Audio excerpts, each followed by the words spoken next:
Judge Stephen Aldridge sat high above the courtroom, his sharp eyes peering over his thin glasses at the man standing below. He exuded the kind of cold authority that made people squirm, but not this man. The defendant, a black man in a perfectly tailored charcoal gray suit, stood motionless, hands folded calmly on the defense table. His expression was unreadable, as if none of this mattered, as if he already knew how it was going to end. The courtroom was silent, weighed down by something heavier than law books and dusty records. Something final.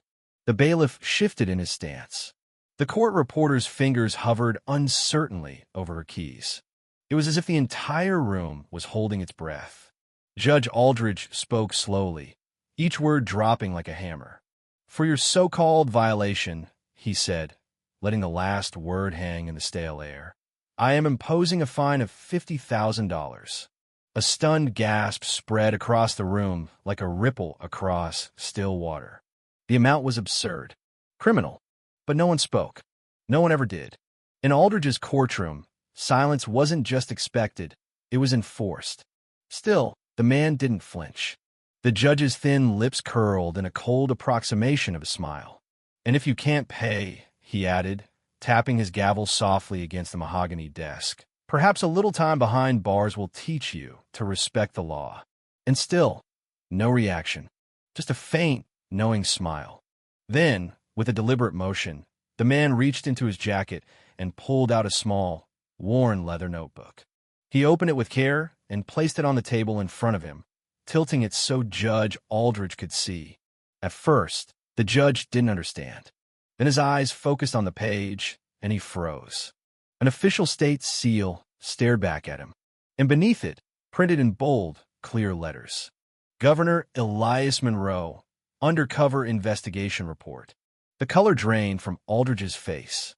His eyes widened behind his glasses, and his hands trembled as he scanned the contents. This wasn't just a defendant standing before him. This was the governor of the state. And Aldridge had just walked into a trap. His mind scrambled for options, but there were none. He had sentenced the governor himself, an undercover operation designed to expose him. And now, the entire courtroom was watching. Governor Elias Monroe spoke softly but clearly.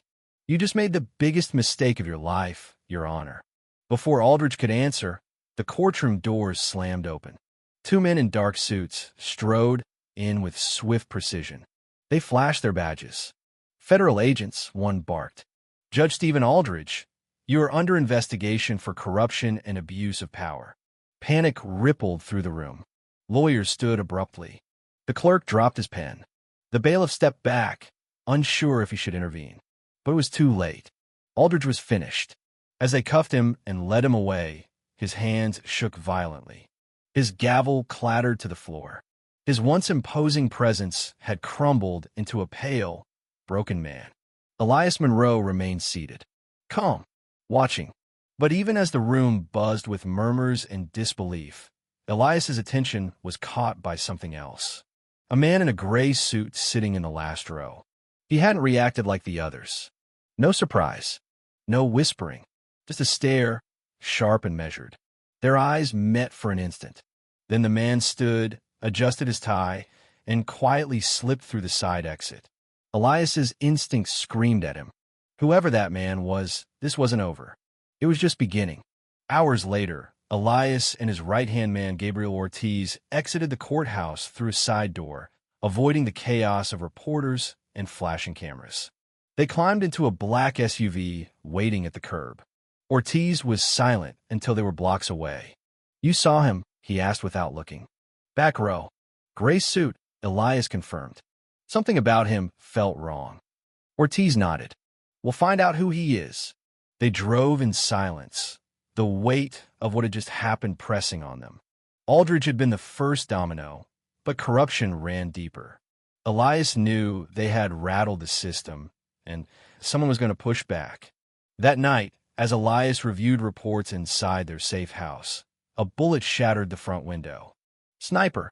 Ortiz shouted, dragging Elias to the ground. Another shot followed, embedding itself into the wall inches above where Elias's head had been.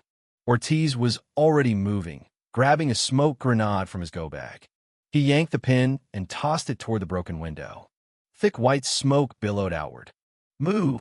Ortiz barked. They slipped through the back exit and into the alley, weapons drawn. But the ambush was already in motion. A black van screeched to a halt. The side door slid open. Standing inside, calm as ever, was the man in the gray suit. Governor Monroe, the man greeted smoothly. "It's time we had a conversation." Ortiz raised his pistol. "Not happening." The man chuckled. "We both know how this ends if you try to run." Elias's jaw tightened. He recognized the game. This wasn't a kill order. Not yet. It was an invitation. But to what? He took a step forward. "Who are you?" The man smiled faintly. "Daniel Cross. I work for people who are very interested in what you've done today." "And what do they want?" Elias asked. Cross's gaze didn't waver. "Control." Ortiz cursed under his breath. "Boss." "I know," Elias murmured. But he didn't back down. "Not yet." "Get in," Cross said, gesturing to the van's interior. "We have things to discuss." It wasn't a request. Elias glanced at Ortiz, then stepped inside. He knew it was dangerous. But if he didn't play this right, he wouldn't get another chance. Inside the van, Cross was all business. "You've upset a balance," he said. "Judge Aldridge was protected. You've exposed more than you realize." Elias's voice was steady. "Good. You don't get it," Cross replied. "You're in a game you don't understand. And if you keep playing, you'll lose everything." "Is that a threat?" Elias asked. Cross smiled faintly. "No, Governor. It's a guarantee." The van pulled into an underground parking garage, where more men in dark suits waited.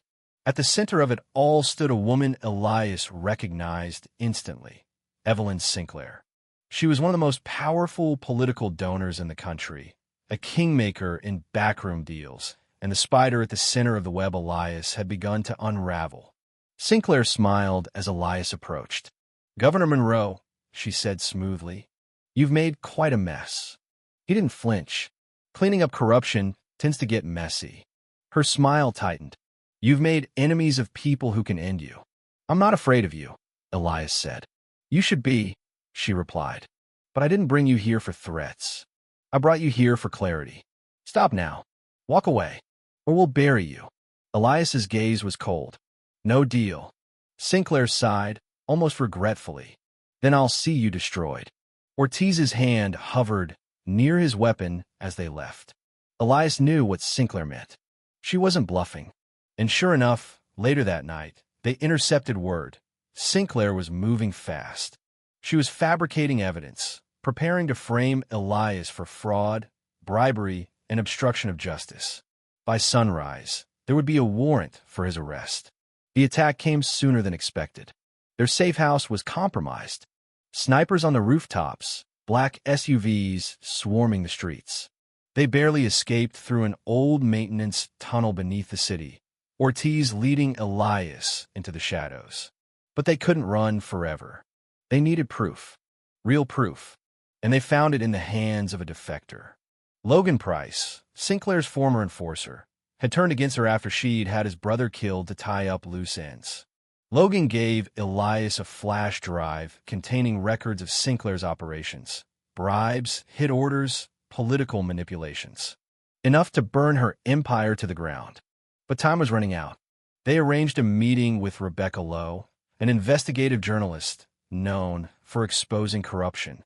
She was their only hope to get the truth out before Sinclair destroyed them. As Rebecca reviewed the files, her face paled. "This is massive. Can you get out in time?" Elias asked. She nodded. "It'll go live in 30 minutes. But Sinclair wasn't done. Her people found them at the diner where they met Rebecca. Black cars swarmed. Armed men closed in. They ran. Up fire escapes. Across rooftops. Through construction sites. Bullets tore the night apart. But Elias, Ortiz, Logan, and Rebecca survived, reaching a stolen car and driving into the dawn. At 6 a.m., Rebecca's story broke. The headlines blazed. Governor Elias Monroe exposes statewide corruption. Judge Aldridge arrested. Federal investigation underway. For a moment, they were safe. But Elias knew better. Sinclair wouldn't stop. She had already issued new orders. Kill him, she told her men. And so the real battle was only just beginning.